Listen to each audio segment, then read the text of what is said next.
жеңеше, үлкен жеңеше, тетелес деген сияқты жарасымды ат қойып құрметтеп отырған.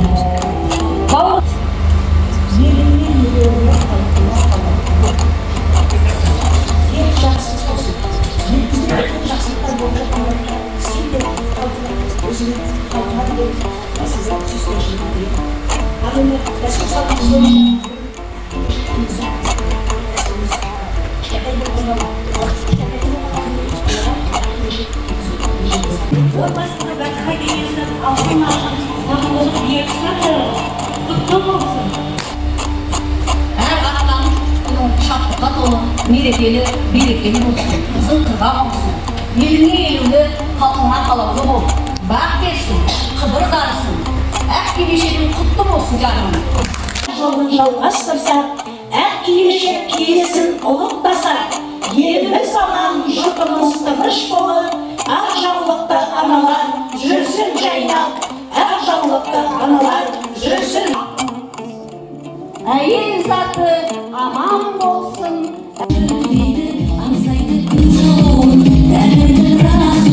Жасаған адамада қалғанының сыйы,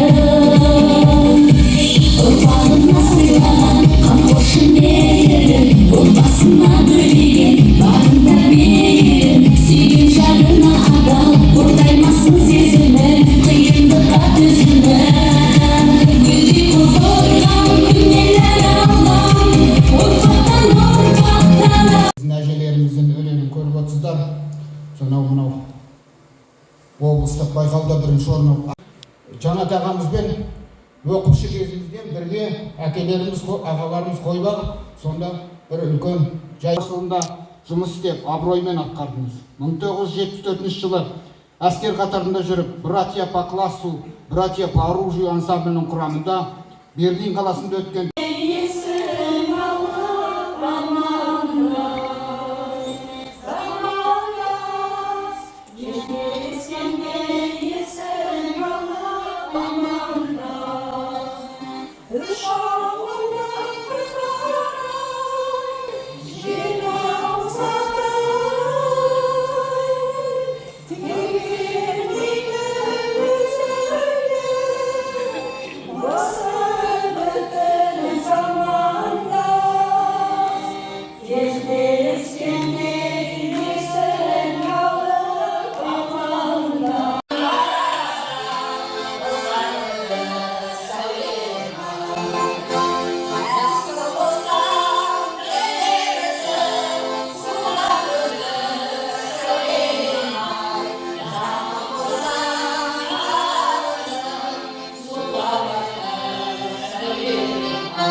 келіп отырған біздің қазақ аналары дәстүрге жол бағдарламамыздың бірлестігіміздің төрайымы Әбсаттарова Айжан және Ардагер газетінің редакторы Ләззат Теміртасқызы келіп отыр.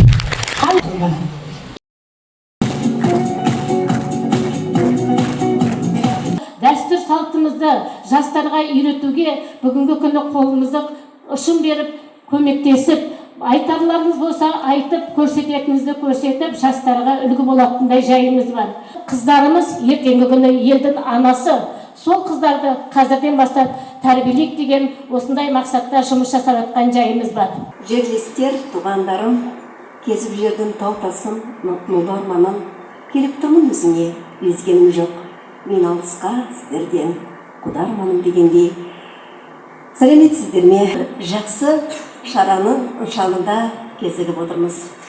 Ықылым заманнан келе жатқан ата-бабаларымыздың бізге мирас қылдырып, асыл қазына қылдырып, тастап кеткен тіліміз бен ділімізді, салт дәстүрімізді мына келешек ұрпаққа жеткізу ол баршамыздың міндетіміз. Тәрбиелегің келсе, ұлыңды, егер де ұлтыңды тәрбиелегің келсе, қызыңды тәрбиеле деген қазақтың даналық сөзінің терең мағынасын осыдан ұғынамыз. Енді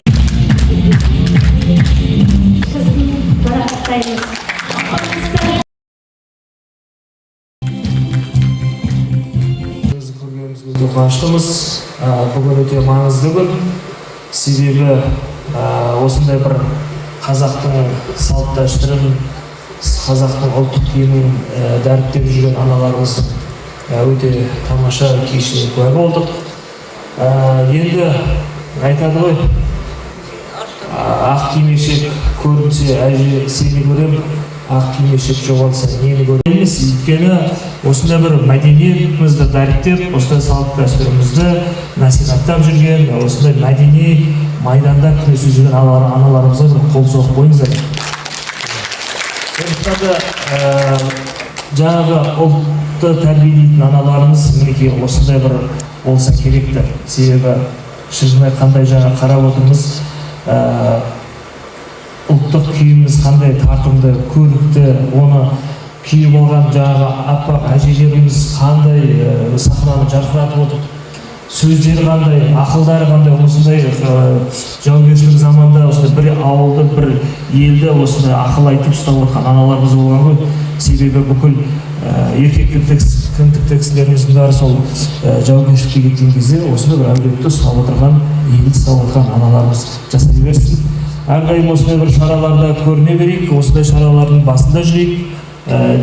Сіздерді әрдайым қолдаймын. Енді аудан әкімі Ардақ Ануарбекұлы қазір енді осы бір жиында келе алмай қалды. Сәлемдеріңізді жеткізеді. Мен аудан әкімі орынбасары боламын.